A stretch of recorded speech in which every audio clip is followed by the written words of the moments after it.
প্রধান উপদেষ্টার ঘোষিত সময়ে নির্বাচন, দুদক আইন ও নির্বাচন সংস্কার কমিশনের সুপারিশগুলো আইনে পরিণত হবে আগামী 2 মাসে। খারাপ নজির হতে পারে, বিএনপি এমন কিছু করার পক্ষে নয়, মত সালাউদ্দিনের। দ্রুত নির্বাচনের রোডম্যাপের ঘোষণার দাবি রিজভীর। জাতীয় নির্বাচনে 4 মিলিয়ন ইউরো সহায়তা দেবে ইউরোপীয় ইউনিয়ন। প্রাক নির্বাচন পর্যবেক্ষক দল আসছে সেপ্টেম্বরে। দেখছিলেন ক্রাউন সিমেন্ট সংবাদ শিরোনাম, এবারে বিস্তারিত। প্রধান উপদেষ্টার ঘোষিত সময় অনুযায়ী নির্বাচন অনুষ্ঠানের প্রক্রিয়া শুরু করা হয়েছে জানিয়েছেন আইন উপদেষ্টা ডক্টর আসিফ নজরুল। দুপুরে সচিবালয়ে সাংবাদিকদের প্রশ্নের জবাবে তিনি এই কথা জানান। আইন উপদেষ্টা বলেন, প্রধান উপদেষ্টা ডক্টর মোহাম্মদ ইউনূস নির্বাচন নিয়ে যে প্রতিশ্রুতি দিয়েছেন তা থেকে পিছিয়ে আসার কোনো সুযোগ নেই। বক্তব্যের দিক দিয়ে রাজনৈতিক দলগুলোর গুণগত মান পরিবর্তন হয়নি মন্তব্য করে তিনি বলেন, এজন্যই তারা নির্বাচন নিয়ে নানা কথা বলছে। উপদেষ্টা আসিফ নজরুল আরও জানান, দুদক আইন ও নির্বাচন সংস্কার কমিশন যে সুপারিশগুলো করেছে তা আগামী 2 মাসের মধ্যে আইনে পরিণত করা হবে। নির্বাচন অনুষ্ঠানে সরকার দৃঢ় প্রতিজ্ঞ। সকল কিছুই আমাদের যত স্টেপস আছে সকল কিছু আমরা মাথার মধ্যে এটাই রাখছি যে ফেব্রুয়ারিতে নির্বাচন, আমরা ফেব্রুয়ারিতে চলে যাব। এখন রাজনৈতিক দল তো বিভিন্ন উদ্দেশ্যে বিভিন্ন কথা বলে এবং ওইটা তো একটা রাজনীতির প্রক্রিয়া। আপনারা তো এটা সবসময় দেখছেনই। এখন বাংলাদেশে যারা ট্র্যাডিশনালি যে সমস্ত রাজনৈতিক কথাবার্তা হতো এখনও ঠিক ওই রকমভাবেই কথাবার্তা হচ্ছে। কথাবার্তা খুব বেশি গুণগত পরিবর্তন হয় নাই।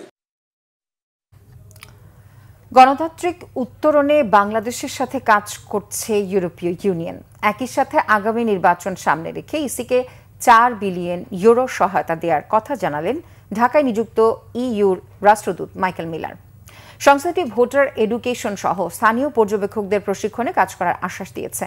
ইসির সহযোগিতায় সন্তুষ্টির কথা জানিয়েছেন ইইউ। বলেছে, ইসির দায়বদ্ধতা নিশ্চিতে কাজ করবেন তারা। সকালে প্রধান নির্বাচন কমিশনার এএমএম নাসির উদ্দিনের সাথে বৈঠক শেষে এসব কথা জানান মাইকেল মিলার। এছাড়াও বৈঠকে নির্বাচনী প্রস্তুতি, পরিকল্পনা এবং সামগ্রিক রাজনৈতিক পরিস্থিতি নিয়ে আলোচনা হয়। এ সময় অবাধ, সুষ্ঠু ও নিরপেক্ষ নির্বাচন থেকে আন্তর্জাতিক মানের নির্বাচন আয়োজনের কথা জানান তিনি।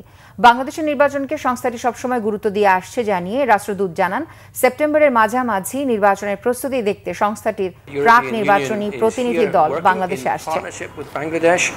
In support of a transition that will lead up to democratic elections, and I think you have also all heard that we are heading towards a timeline of early 2026.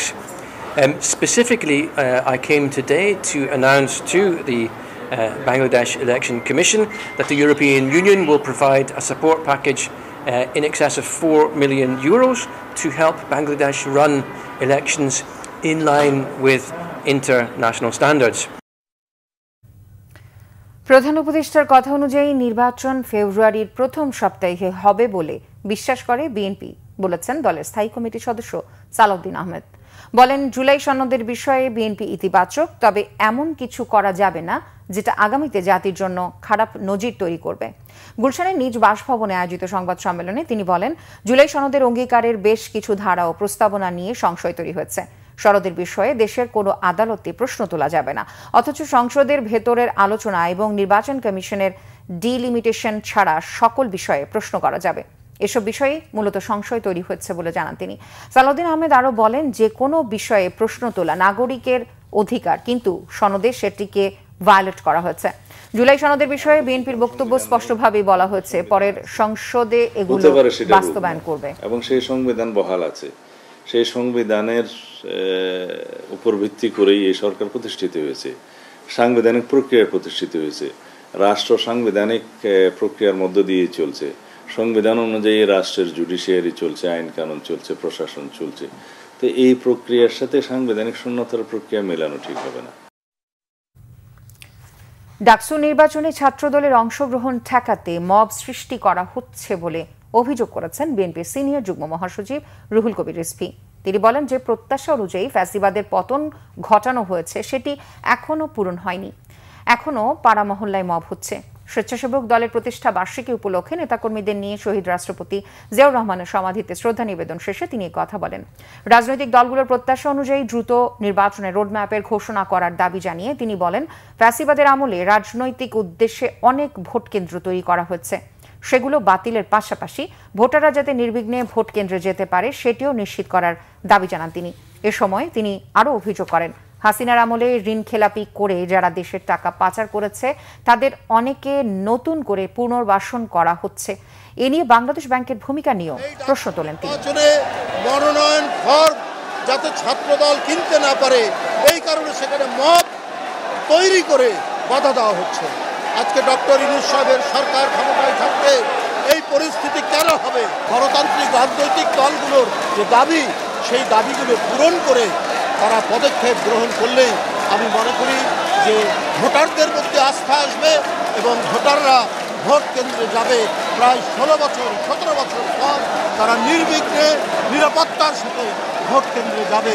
সেই ব্যবস্থা, সেই পরিবেশ নির্বাচন কমিশনকে তৈরি করতে হবে।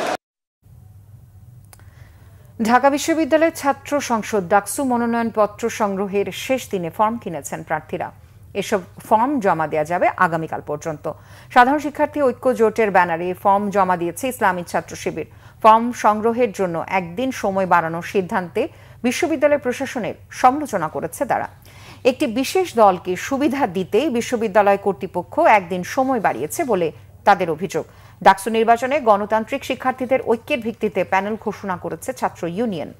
প্রতিরোধ পর্ষদ নামে এই প্যানেলে প্রতিদ্বন্দ্বিতা করেছেন বামপন্থী ছাত্র সংগঠনের নেতাকর্মীরা। তাদের বাইরেও অনেক শিক্ষার্থী এই প্যানেলে প্রার্থী হয়েছেন বলে নেতারা জানিয়েছেন। এই ছিল এখনকার মতো। পরের সংবাদ সন্ধ্যা 6টায়। এর আগে 5টায় রয়েছে নিউজ টপ 10 দেখার আমন্ত্রণ রইল। এছাড়া বাংলাভিশন সংবাদ ও সংবাদ সংশ্লিষ্ট অনুষ্ঠান দেখতে ভিজিট করুন www.bbnews24.com ও facebook.com/banglavishnnews এবং সাবস্ক্রাইব করুন youtube.com/banglavishnnews। এতক্ষণ সাথে থাকার জন্য ধন্যবাদ সবাইকে।